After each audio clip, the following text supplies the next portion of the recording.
ابوالحسن نظمی لاہور میں میرے ہمسائے تھے، پرنس ولیم کاؤنٹی ورجینیا میں بھی اس نے اتفاق سے میرے ہمسائے ہیں۔ وہ یہ کہہ کر میری ڈھارس بندھاتے ہیں کہ عمر خواہ بڑھے یا گھٹے، انسان کو اس کی فکر میں مبتلا نہیں ہونا چاہیے، اپنے کام میں مصروف رہنا چاہیے۔ کام؟ ریٹائرمنٹ کے بعد کون سا کام؟ نظمی نے میری ریٹائرمنٹ کی آہٹ سن کر کام کا بھی انتظام کر دیا۔ پہلے محلے میں ہلکا ارباب ذوق شمالی امریکہ کا راستہ دکھایا اور 2 ہی سال بعد فیئر فیکس میں سول کی بنیاد رکھ دی۔ میرا کام ہے اس کے ہر دوسرے چوتھے اجلاس کے لیے ایک مضمون لکھنا اور یہاں پڑھ کر سنانا۔ میں اس کام میں بڑا مصروف ہوں۔ مہینے کے پہلے سنیچر کو ہلکے اور آخری اتوار کو انجمن میں حاضری دینا ایک ضرورت بن گئے ہیں۔ یہاں مضامین نظم و نثر کے انبار لگتے ہیں اور ذہنوں کو وسعت دیتے ہیں۔ نظمیوں نے میٹنگ کا وقت 1:29 رکھا ہے، جو باقاعدگی کی علامت ہے۔ اتوار کو یہ لائبریری 1 بجے کھلتی ہے۔ میں اجلاس سے پہلے پہنچ جاتا ہوں اور اگر لائبریری نہ کھلی ہو تو اس قطار میں لگ جاتا ہوں جس میں اور بھی لوگ کھڑے ہوتے ہیں، لائبریری کے کھلنے کا منتظر ہوتے ہیں، اور اندر جا کر نئی کتابوں کی ان کے ساتھ وقت گزاری کرتا ہوں۔ آپ کسی دوسری کاؤنٹی میں رہتے ہوئے بھی اس لائبریری کی رکنیت اختیار کر سکتے ہیں۔ میں نے بھی یہی کیا ہے۔ میٹنگ کے بعد چائے کی پیالی پر ہم زبانوں سے خوشگپیاں مزہ دیتی ہیں جو لائبریری کے بند ہونے تک جاری رہتی ہے۔ سامعین، لاہور میں ہمارے ایک استاد تھے، جوان سال، دراز قامت، خوش وضع، خوش لباس اور خوش مزاج۔ نام ان کا عبادت بریلوی تھا، شاید آپ نے بھی سنا۔ ایک دن شاگردوں سے کہنے لگے، کالج سے باہر نکلیں اور انارکلی بازار کا رخ کر کے کچہری روڈ پر چلیں تو دائیں ہاتھ کو یونیورسٹی کے آگے سرخ اینٹوں سے بنی ایک عمارت دکھائی دے گی۔ اس عمارت کے اندر جائیے، داخلہ مفت ہے۔ اس عمارت میں آپ ہزاروں کتابیں بک شیلفوں میں ترتیب سے رکھی پائیں گے۔ کوئی ایک کتاب اٹھائیں، کوئی روک ٹوک نہیں ہوگی۔ کتاب کے گرد پوش کا معائنہ کیجیے، اس کے مندرجات دیکھیے، مزہ آئے گا۔ میں کتاب پڑھنے کو نہیں کہہ رہا ہوں، مگر ایک بڑبولا شاگرد بولا، پروفیسر صاحب آپ تو ہمیں لائبریری کی راہ دکھا رہے ہیں۔ نظمی بھی اس استاد کے شاگرد رہے ہیں، انہوں نے ہم سب کو پوہک لائبریری کی راہ پر ڈال دیا ہے۔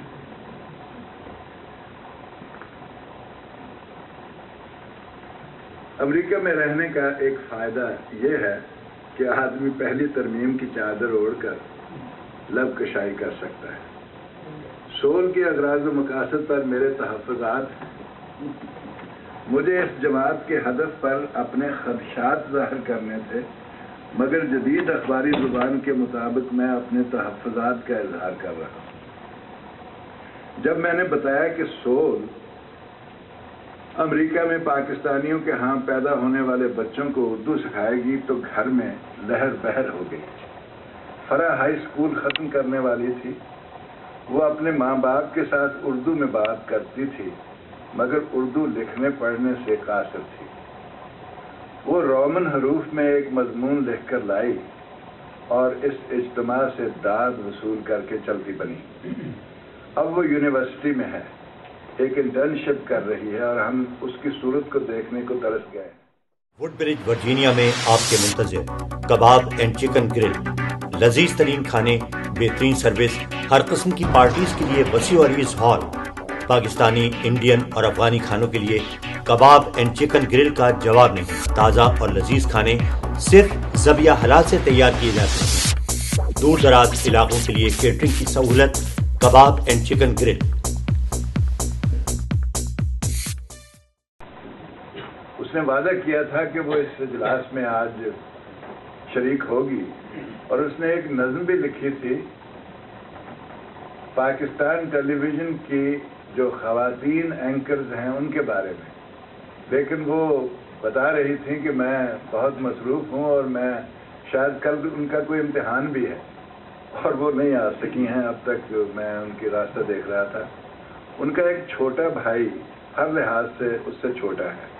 وہ اردو کے کچھ الفاظ سمجھ لیتا ہے مگر بول نہیں سکتا. وہ انگریزی میں سوچتا اور لکھتا ہے. اس سے رومن میں کیا لکھوائیں؟ امریکہ میں تو بدنی سزا دینا بھی جرم ہے. شروع ہی سے سنتے آئے ہیں کہ امریکہ ایک میلٹنگ پاٹ یا سونار کی کٹھالی ہے. فارسی میں اس مضمون کو ادا کرنے کے لیے کہتے ہیں ہر چیز کے در کان نمک رفت نمک شد. تارکین وطن کے بچے اس بھٹی میں گر کر پگھل جاتے ہیں اور اس کان نمک میں گر کر نمک ہو جاتے ہیں. اب ان کے چہرے مہرے رنگ اور قد الگ الگ نظر آتے ہیں مگر سب ایک ہی زبان بولتے ہیں جو امریکی انگریزی ہے اور اسی سے ان کی شہریت پہچانی جاتی ہے. جوان سال سوشل سائنٹسٹ پتہ کریں کہ آباد کاروں کے بچے سینٹ پیٹرک ڈے پر ہرے لباس پہننے اور سناگاگ جاتے وقت کھوپڑی پر یاماکا ٹکانے کے علاوہ آبائی زبانیں بھی بولتے ہیں یا نہیں. تراویح کی قطار میں تو عالم بھی کھڑا ہو جاتا ہے مگر اردو بولنے سے شرماتا یا گھبراتا ہے. ایک دفعہ میں نے کولمبیا یونیورسٹی کے جنوبی ایشیا کے شعبے کی پروفیسر فران پرشت سے پوچھا کہ آپ کے ہاں داخلہ کون لیتا ہے؟ تو وہ فخر سے بولی زیادہ تر بر صغیر سے نقل وطن کرنے والوں کی اولاد. کیوں؟ میں نے پوچھا. اس لیے کہ ان کے لیے ہندی اور اردو سیکھنا آسان ہے اور ہندوستان کی ثقافتی تاریخ پر وہ جلد عبور حاصل کر لیتے ہیں بنسبت امریکیوں کے. اس شعبے میں آنے والے بیشتر لڑکے اور لڑکیاں اچھے نمبر لے کر جاتے ہیں اور ان کے ریزومے پر بھی وہ جاذب نظر ہوتے ہیں. میرے خیال میں سول کو یہ بات پھیلانی چاہیے. یہ جائزہ لینا بھی ضروری ہے کہ اگر ہم دستخطوں کی مہم چلائیں تو آیا کچھ منتخب اسکولوں میں اردو کی تدریس کا انتظام ہو سکتا ہے. یہاں ایک بی بی آئی تھی جو ڈاکٹریٹ کے لیے کام کر رہی تھی. وہ کہتی تھیں کہ ایسا ممکن ہے اور اس کے لیے فنڈ مانگے جا سکتے ہیں. اگر چند ہائی اسکولوں میں اردو ٹیچر مقرر کر دیے جاتے ہیں تو ظاہر ہے کہ بیشتر طالب علم آبادی کی گوری اکثریت سے آئیں گے اور ان کو مائل کرنے کے لیے ایک اور مہم درکار ہوگی. منتخب اسکولوں میں اسپینش، فرینچ، اٹالین اور جرمن زبانوں کی تدریس کا انتظام تو پہلے سے ہے. اب عربی اور چینی کے نام لیے جاتے ہیں. یہ اس رش میں گھسنے کا نادر موقع ہے. ڈاکٹر عامر علی صاحب بھی کچھ سول کے بارے میں کہنا چاہتے ہیں. نقوی صاحب کی کوشش ہے وہ بیگم نقوی صاحب کی کوششوں سے جو اس ادب کو اردو ادب کو آگے بڑھا رہا ہے اور جو شائقین ہیں اردو کے ان کی ایک طرح سے ان کے جستجو کو پورا کر رہا ہے. اور تو پھر میں نے ریگولر باقاعدہ یہاں آنا شروع کیا اور نقوی صاحب نے بڑا کرم فرمایا. عموماً مجھے اطلاع بھی دے دیتے ہیں اور کچھ تبادلہ خیالات ٹیلی فون سے بھی ہو جاتا ہے. تو ایک طرح سے سوائے اس کے کہ جب کبھی کوئی اور مصروفیت ایسی حائل ہو جائے ورنہ میں ہمیشہ یہاں ہر مہینے حاضر ہو جاتا ہوں اور کچھ نہ کچھ لے کے ہی جاتا ہوں یہاں سے.